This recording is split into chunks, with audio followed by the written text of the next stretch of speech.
I wish when I got started that I could fast track like that. And this is the kind of systems that we have in place here, right? It's just different. And the problem is when you're new, you just don't know the difference. Oh, no.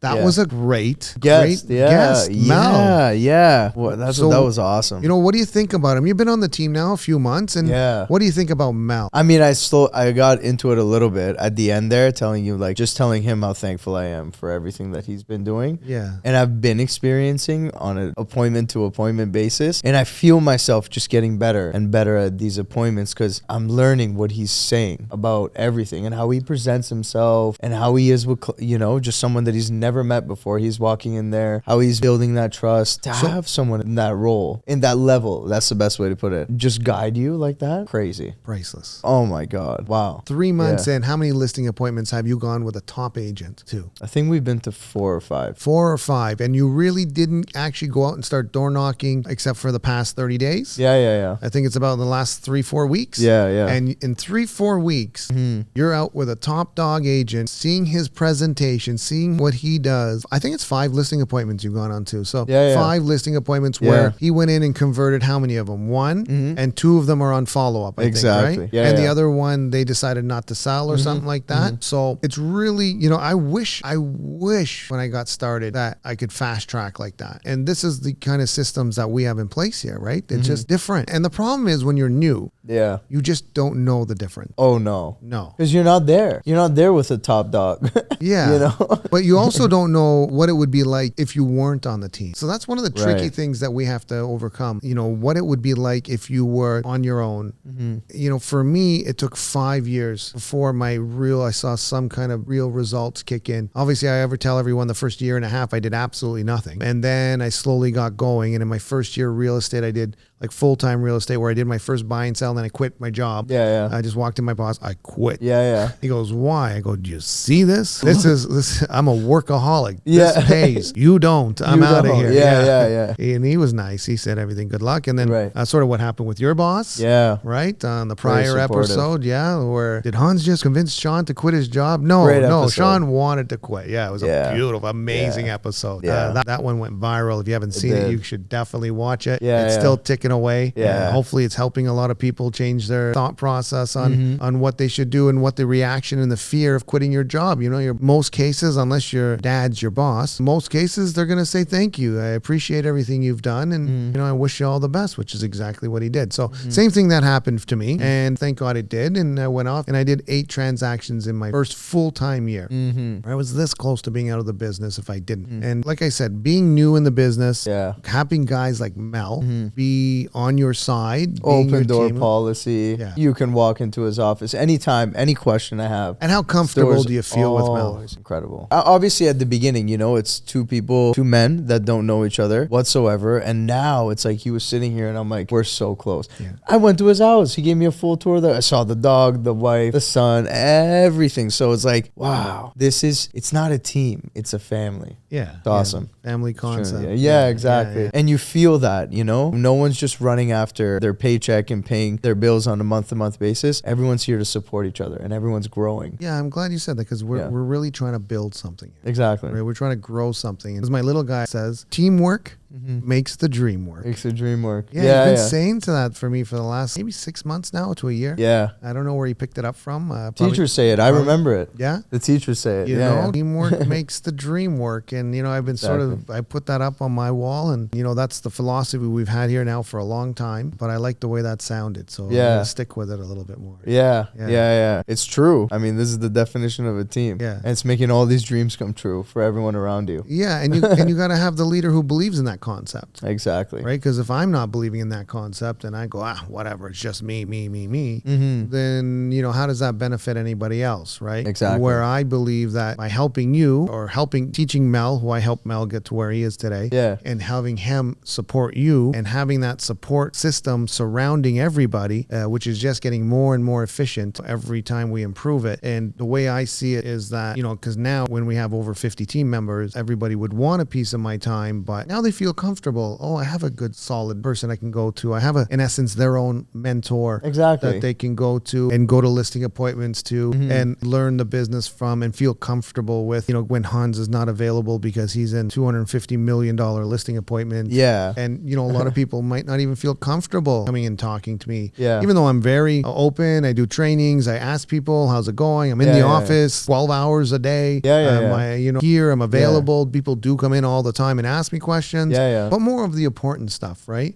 More of the important stuff that I like to be asked. And most of that gets dealt with in our training as well. So there's a lot of me in the office, but there's a lot of when you need the little things, little questions that, a lot of agents would be like, I don't know if I want to ask on. It's a great thing. How do you feel like how many questions did you have when you got started? Like when you're going, so many. And I think a big part of it was being held accountable. There's so many things that I was like, I'll do it. I'll get to it. Or like when that comes, I'll do it. Or, the little things like a small little client that sparked a little bit of interest. But I was just like, no one was holding me accountable. But Mel calling me, hey, what happened to that guy? Did you call him? What happened with the call? And just like these little things, it just helps so much. I see myself getting busy based off of me knowing that he's going to hold me accountable for all these people that we went to listing appointments for. So it's great. Well, a lot of these techniques, that he went through with my training. And, this guy knows our system inside and out. And he's having massive success with it for many, many, many years. And he's gone through, all the different stages that you need to go through to become successful. And he's now, feels great being in this role to be able to, pass that information and help other team members grow. I mean, I don't think there's anybody you could have landed that better than Mel. On welcoming somebody. And I mean, doesn't have it. Would you say Mel has his nose up in the air anywhere? No, not for a millisecond that I think that. That's a hard no. No way. And there's been so many opportunities where he could have taken that route, but he just didn't. He's a never say no kind of guy. Door's always open. He'll always answer that phone call. Even if he's in the middle of something, he'll say, hey, I'll call you back. He doesn't answer mine as often anymore. Everybody else's, I hear, they're getting invited to his house. Well, even yourself. Me, I'm just sort of, I feel like I'm in his doghouse or something. I don't know how the roles got reversed, but somehow he's sort of sitting in that seat training everybody. He goes, Hans, I'm too busy for you. I got these guys to deal with. I go, okay, Mel. Whenever you have time, can you schedule me into your schedule? No, he's got a lot going on. When you're doing 5 transactions and being that mentor for not only me, but all these other people that I see walk into his office consistently. It's a lot. Well, he's doing 5 transactions on his own, and then he's helping other agents do 1, 2, 3, 4 deals. So another 5 transactions from his team that he has to answer. That's almost like 10 deals he's doing a month. If we really wanted to crunch it that way, we should start maybe looking at it that way as well. We should. Plus all these listing appointments he's getting scheduled in for. Future business. So his schedule is nuts, but he still makes that time. He still holds you accountable. He still, he still keeps you positive even when you're down. Not every listing appointment will work out.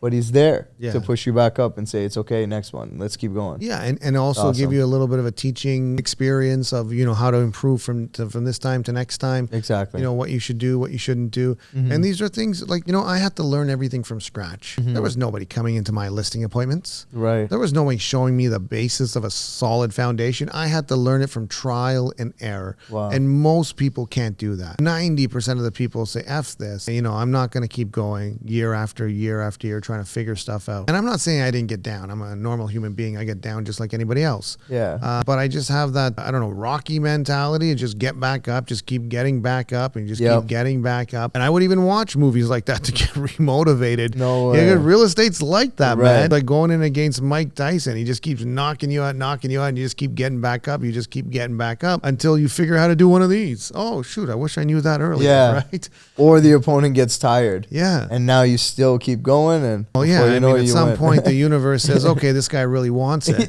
This guy really, really, really wants it. So I guess, okay, at some point they let you stay down. Yeah. Why do you keep, yeah. At some point you make it up and you go, did I make it here? And they go, yeah. Well, once you make it to that level, you've made it to that level. No one can take it away. And that's why I keep going, because I know this concept. I understand this concept, and I understand how the universe works. I mean, right. They want to make sure that they're letting the right people up. Yeah. And they want to make sure they're letting people up who truly want it and who are going to play by the rules.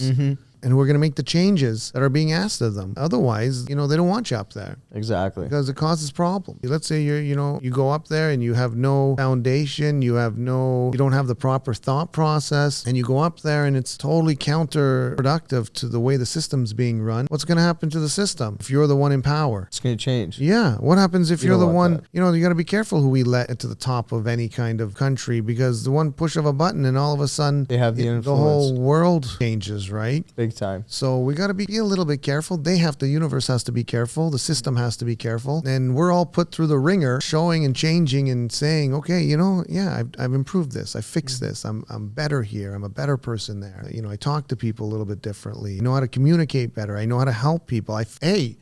I like helping people. Yeah. Yeah. All of a sudden look at Mel. Yeah. He's always liked helping people, but he really likes helping people, and that's what they're looking for, right? People who truly, truly just want to help, even if I'm not having a great year for me, and then I see some of my team members having a phenomenal year. And I think Sam pointed out to me, and I just wasn't even aware of it myself. He goes to me, I think that's your button. He goes, I think, just seeing people around you succeed is something you like. And I think that culture is not it's something you love. It's something that triggers you. Yeah, that's your button. Yeah.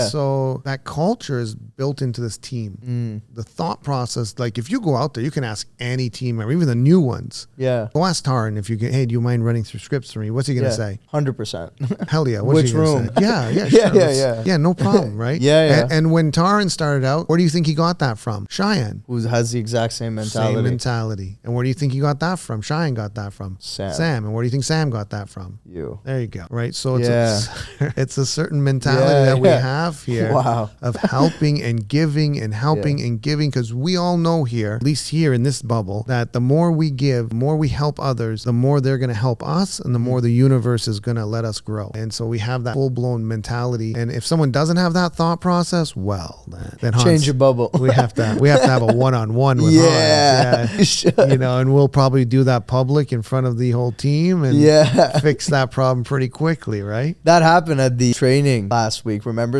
I forgot what she said, but she was sitting right there and she said something and you're like, you said that? Oh, right. That's because this is your first training. Yeah. You just knew it was a matter of time. Yeah. Couple more trainings in you. Oh, yeah. You're not going to think like that. She's had her license for 15 years and she's been now new. And she said something to me that's just like, wow, 15 years you've had your license, and the thought process, the fear is still there. That's what it was. Of doing your job. The fear of doing your job is still there. And wow, we got to fix that really quickly. Right. And so we already started working on that. And I think obviously it's going to make a big change to her career. And most people won't even notice that I did it. Yeah. I had to point that one out. Right. Because I do it because sometimes I just do it for fun. Yeah, right? yeah. Out, okay, let's fix that problem. Right. Just like, we have a few episodes on here where all of a sudden Shawn, and right like that, he's quitting his job. Well, I had the doubt. Yeah. Yeah, that's sort of me in action, right? And wants to do it, but he's like, should I do it? Right. My whole life I've lived with a different thought process. That has a lot to do with it, right? Yeah, of course. But yeah, that's all it is. That's why she made that comment. Yeah. That's why it's what you said. It's 90% are just raised in a household or whatever it is that thinks differently. Exactly. And they were raised the same way, right? And that's just not the route to success. Exactly. And we got to find and pinpoint what that pressure point is, that pin is, and we got to remove it,